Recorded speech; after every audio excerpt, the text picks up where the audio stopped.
ओम नमः शिवाय। हर हर महादेव। प्रिय भक्तों, सावन के इस पवित्र महीने में हमने 12 ज्योतिर्लिंग की कथा श्रृंखला की शुरुआत की है।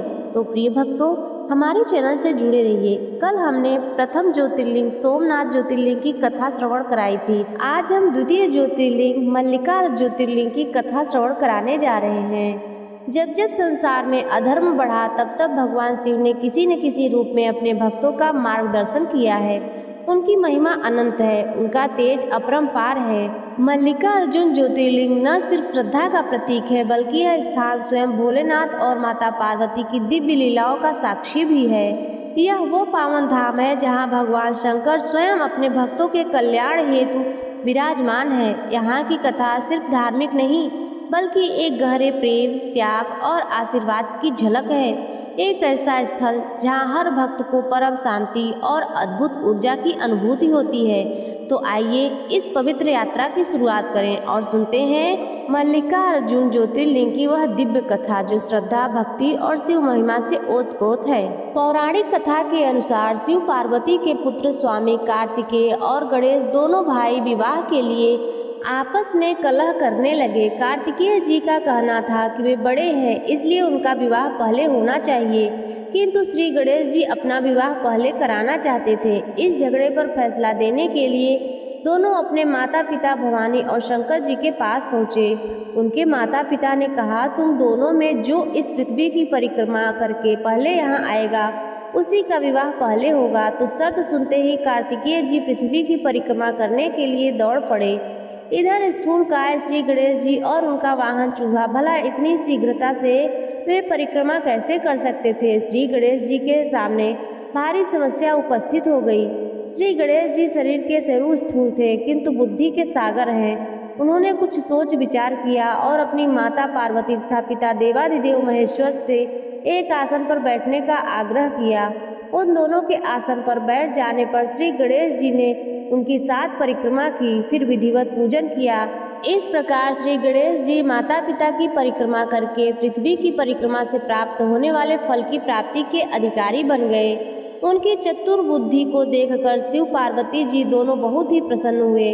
उन्होंने गणेश जी का विवाह भी करा दिया। जिस समय कार्तिकेय संपूर्ण पृथ्वी की परिक्रमा करके वापस आए, उसी समय गणेश जी का विवाह विश्वरूप प्रजापति की पुत्रियों रिद्धि और सिद्धि के साथ हो चुका था। इतना ही नहीं, गणेश जी को सिद्धि नामक पत्नी से शुभ तथा रिद्धि नामक पत्नी से लाभ, ये 2 पुत्र रत्न की प्राप्ति हुई। भ्रमणशील और जगत का कल्याण करने वाले देवर्षि नारद ने स्वामी कार्तिकेय से यह सारा वृत्तांत कह सुनाया। श्री गणेश जी का विवाह और उन्हें पुत्र लाभ का समाचार सुनकर स्वामी कार्तिकेय जी जल उठे। इस प्रकार वे नाराज होकर कार्तिकेय ने शिष्टाचार का पालन करते हुए अपने माता पिता के चरण छुए और वहां से चले गए। माता पिता से अलग होकर कार्तिकेय जी क्रौच पर्वत पर रहने लगे। शिव पार्वती ने अपने पुत्र कार्तिकेय जी को समझा बुझाकर बुलाने हेतु देवर्षि नारद जी को क्रौच पर्वत पर भेजा। देवर्षि नारद जी ने बहुत प्रयास से स्वामी जी को मनाने का प्रयास किया, किंतु वे वापस नहीं आए। उसके बाद कोमल हृदय माता पार्वती स्नेह रूप से व्याकुल हो उठी। वे भगवान शिव जी को लेकर क्रौच पर्वत पर पहुंच गए। उधर स्वामी कार्तिकेय जी को क्रौच पर्वत पर अपने माता पिता की आगमन की सूचना मिल गई। वे वहां से 3 योजन अर्थात 36 किमी दूर चले गए। कार्तिकेय जी के चले जाने पर भगवान शिव उस क्रौच पर्वत पर ज्योतिर्लिंग के रूप में प्रकट हुए। तभी से वे मल्लिकार्जुन ज्योतिर्लिंग के नाम से प्रसिद्ध हुए। मल्लिका माता पार्वती का नाम है, जबकि अर्जुन भगवान शंकर को कहा जाता है। इस प्रकार से सम्मिलित रूप से मल्लिकार्जुन नाम उक्त ज्योतिर्लिंग का जगत में प्रसिद्ध हुआ। तो बोलिए श्री मल्लिकार्जुन भगवान की जय।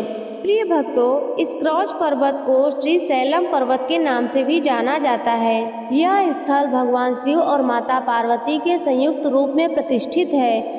मल्लिकार्जुन ज्योतिर्लिंग भारत के आंध्र प्रदेश राज्य में स्थित है और यह श्री शैलम पर्वत, जिसे कि क्रौच पर्वत भी कहा जाता है, पर विराजमान है। श्री शैलम पर्वत को हिंदू धर्म में अत्यंत पावन माना गया है और इसे कैलाश के समान पुण्यदायक कहा गया है। जय हो भगवान मल्लिकार्जुन महादेव की। जिस प्रकार भगवान शिव ने अपने पुत्र के प्रेम में श्री शैल पर्वत पर निवास किया, उसी प्रकार यदि हम भी भक्ति, श्रद्धा और समर्पण से उनका स्मरण करें तो वे स्वयं हमारे जीवन में उतर आएंगे। मल्लिकार्जुन ज्योतिर्लिंग की यह कथा हमें सिखाती है कि प्रेम, तप और त्याग से ही परमात्मा की प्राप्ति होती है। यह कथा हमें जीवन में धैर्य, भक्ति और पारिवारिक प्रेम का महत्व समझाती है।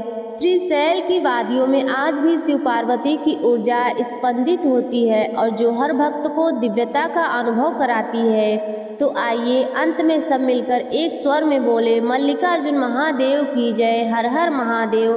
प्रिय भक्तों, आज यही यह कथा समाप्त होती है। अगली तीसरे ज्योतिर्लिंग की कथा हम अगली वीडियो में लेकर के आएंगे, इसलिए अगली वीडियो का इंतजार कीजिए। और आज की कथा यदि आपको अच्छी लगी हो तो वीडियो को लाइक कर दीजिए, चैनल पर पहली बार आए हो तो सब्सक्राइब कर दीजिए और कमेंट में हर हर महादेव अवश्य लिखिए।